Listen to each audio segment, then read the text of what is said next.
Nurses provide patient care, education, and emotional support. They dedicate their lives to helping others. Nurses make a difference. WETM 18 News honors local nurses. Welcome to the 18 News Salute to Nurses special. You'll hear about the roles and experiences of 4 local nurses, including who it was who helped them become nurses and what patients they remember most. Plus, we'll tell you what keeps these nurses going every day and what individual patient relationships means to them. Plus, we'll tell you why these 4 people became nurses and what made them decide to stay in their roles. That's coming up next. 18 News' Salute to Nurses special starts right now. Thank you for joining us for our Salute to Nurses special. I'm Nick Barberry. In this special, we'll introduce you to 4 local nurses: Josiah Stoner, Jamie Wagner, Paige Hughes, and Cynthia Irvin. We interviewed them to learn about what they do in their roles as nurses and what nursing means to them. We start by asking them why they decided to become nurses. I got into nursing when I was in college. I was doing sports medicine, and I liked helping out injured athletes at the time, and so I wanted to go into something where I could help people, and especially kind of medically, and so I decided to go into nursing, and I've been a nurse now for 10 years, and so just like helping, taking care of people, and doing what I can to help make other people's lives better. I've always actually wanted to be in nursing. My dad was really sick when I was younger, and I remember how nice the nurses were and how they took care of him and made him happy. So I've always wanted to do that, to be there for my patients and make their stay at the hospital better. I'm a very caring and compassionate person, so I just wanted to make a difference. I started out as an X-ray tech and just wanted to do more for my patients, and the way to do that is to be a nurse. When I was 6 years old, I got admitted due to pneumonia.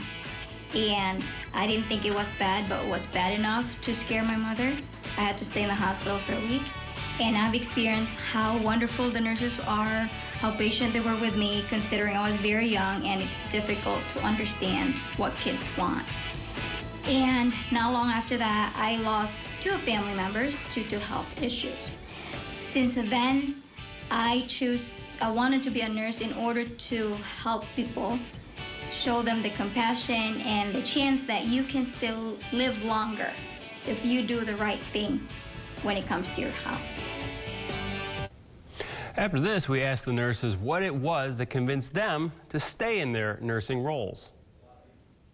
Well, just over the past 10 years, I've had some good experiences dealing with people, getting people out of abusive situations and helping people when they're near death or their family is, and just talking with them through those tough times, and just dealing with critical things I like dealing with that. The constant connections that we make with the patients, the families, made me want to continue pursuing my nursing career. I'm actually in nursing school, so I'm going for my registered nurse, and that way I'm able to do more for my patients. So just seeing those patients, what they go through, and how we can make them feel so much better by doing special things for them on the floor. So we've had weddings and Christmases, and we make stockings for patients at Christmas. So we just try to make their days happier, even though, they're going through so much. My grandfather was diagnosed with dementia. It was very hard for my family as well as myself and him. And just having that background as a nurse, to know how to be helpful and there for my family, it just helps so much. I lost my grandfather due to cancer, which we didn't know about it. Where I come from in the Philippines, healthcare is very far. Unless you know somebody midwife is the closest that we have. Unless you know somebody from that field, you have to travel very far in order to access healthcare.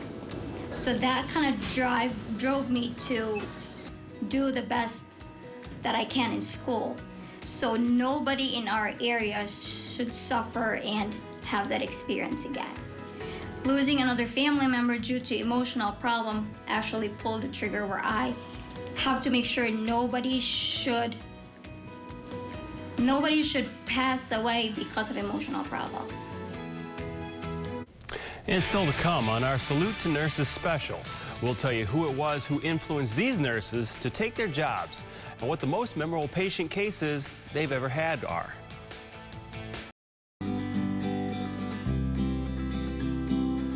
As we get deeper into our interviews with the nurses, we also ask the nurses who it was who helped them become nurses. I would say probably my mom. You know, she's always been very caring and very sacrificial towards others. And so she spent her younger years just raising kids, and that was her life. And she dedicated those years to us, so we were well taken care of, and so now I can take care of other people. I would have to say Jen Orban. She has been our rock. She started on our floor when I first started 4 years ago. She was our manager, and she's always been the person to go to, even though she's no longer our manager on our floor. So she's my rock. Dr. Ronzavali, I met him, he was a provider in radiology, and I went to him and said, I want to be a nurse, I want to do more. And he took me under his wing and really helped me get to where I am today. I was working full-time as well as going to nursing school, and he saw something in me and knew that I could do more, and he will always hold a very special place in my heart. I would not be where I am today without him. My mother. To be honest with you, my mother actually helped me push to get into nursing. Like, I was on the brink of being a nurse or being a teacher, but my mom helped me create that decision because she saw in me the compassion of me caring for other people. And when I'm a nurse, I just don't help take care of patients, but also educate them so they start feeling better and have better quality of life.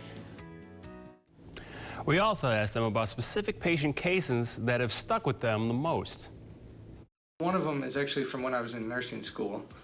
She was a patient that was refusing to say anything about her abusive situation at home, and I had the time to sit with her for a couple of hours and really just try and encourage her to, take care of herself and to come forward with that stuff, and she did agree to that. We were able to get the police involved, and they met the man on the elevator and took him away, and so she was able to be safe from there. And so that was one that has stuck with me this whole time. A lot of our patients continue to come back and see us, and so there's a lot of patients that just is always in my heart. One in particular was a cancer patient, and we grew very close. He reminded me a lot of my grandfather.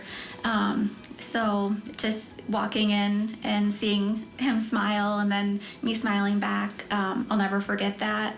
I remember he was really nervous about a procedure, and I just told him everything's going to be okay. And I actually went down to the procedure with him and held his hand through the whole thing, and he told me that if I weren't there, he wouldn't have made it through the procedure, and that's just always stuck with me. There's this one lady where she came in for bowel obstruction, and she didn't want to have surgery. And so I asked her, because she loved looking at me coming in the morning with my red lipstick. And so I offered to doll her up, make her look good, and she was very, very happy. I fixed her eyebrows, I put makeup on her, and she went to Comfort Care, and she passed away eventually, but she was very happy because she's beautiful. She said, "That's all I want." And still to come on our Salute to Nurses special, we'll tell you how the nurses feel about their one-on-one relationships with patients, as well as the experiences that have kept them going through each day.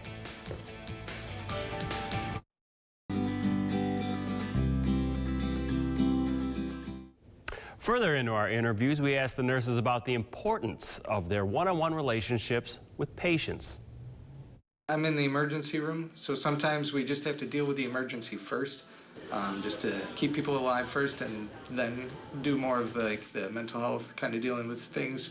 People are going to have a new normal sometimes after they visit us, and so it's really kind of having those conversations, kind of managing expectations going forward to really I think, help in the long run. The biggest thing is the trust. The patient has to trust you. So being there for them, listening to their needs, and being able to carry out those needs for them. Because if they don't trust you, they're not going to tell you what's really going on. Some patients come in and they don't have family with them, and it's just being there for them and saying, you're not in this alone. We're here for you. We are your family. A lot of patients may look rough on the outside. They could come into the unit as soon as they arrive from the emergency room, grumpy, but looking past that is where you can actually get them to work with you very well. A lot of them are not grumpy because they are grumpy. It's just that there's a lot going on inside them that makes them that way. And once you find that spot, they are able to trust you and communicate better with you, and you get to understand them better, what their needs are. And after that question, we asked the nurses whether any single event that has happened to them has kept them going each day. One instance was with a baby, it was just born, and came in cardiac arrest, and doing CPR for a while, and finally able to get them back.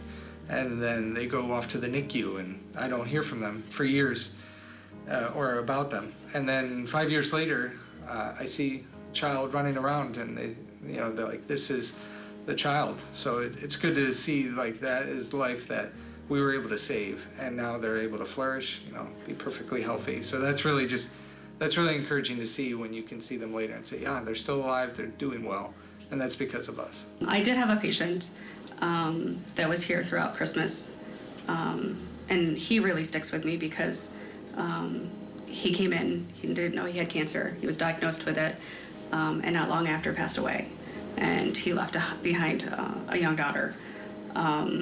So knowing that we were able to give them their last Christmas, and still in contact with the daughter, and just knowing, what we did for them, gave her that last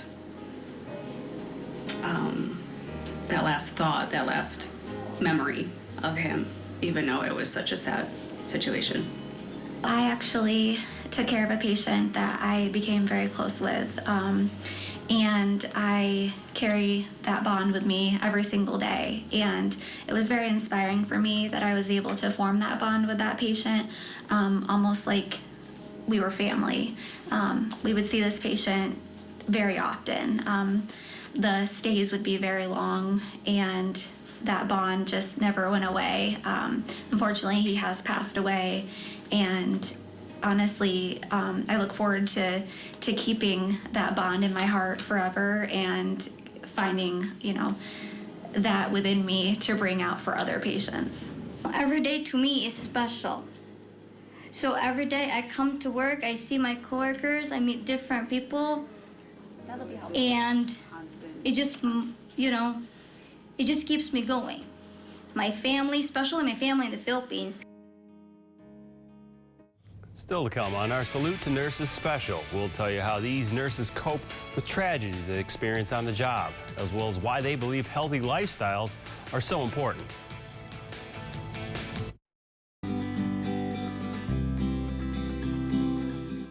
In our last interview questions, we asked how the nurses have dealt with tragedies that they've experienced while on the job.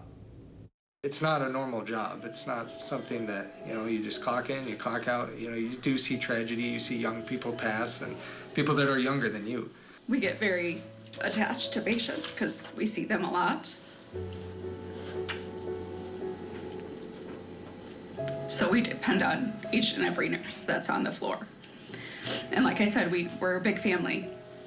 So we support each other through the rough times. And then we usually have like a meeting after the situation. We sit down and we talk about the situation and how it made us feel. And then we move on. And we continue to take care of the patients. So, very vulnerable. But the that makes us come back, because we need to do that for the next patient. So when you're not able to make everybody better, it's really just relying on your teammates that you work with, your work family. Also, we have a pastor that is very helpful and very supportive here at Guthrie, and his name's Larry, actually, and his face is always on the unit, just checking in on us, making sure that we're okay. We have luncheons with him too, where we can talk with him and learn different ways to cope with loss. A nurse cannot run the code by herself. Not just the nurses, the pharmacist, you have the anesthesia, you have a whole group of team. And finally, we asked what the nurses had to say to people about taking care of themselves. I would encourage that if you can, encourage those around you to be healthy and try and get a tribe together where you can work on it together, because it's hard to do alone. Definitely take care of yourself. Take the medications that the doctors want you to take, because if you don't, obviously you're going to be in the hospital.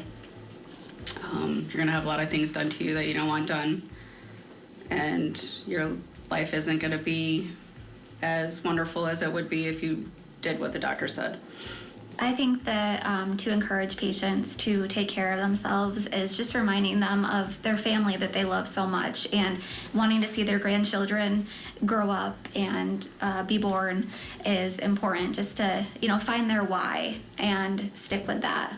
Let me take the advice that I got from my 95-year-old lady, who still loves shopping and no problems. And this is what she said: live a healthy life when you're young. Eat good food, avoid stress, don't drink alcohol, don't smoke, practice healthy living. But she reiterated more about avoiding stress, because stress is the one thing that will bring your health down. It doesn't matter how healthy you live, but once you're in so much stress, your body is just constantly in fight and flight situation, and it doesn't give it time to relax. And that does it for our Salute to Nurses special. We hope it's given you a bigger appreciation for our local nurses. Take care.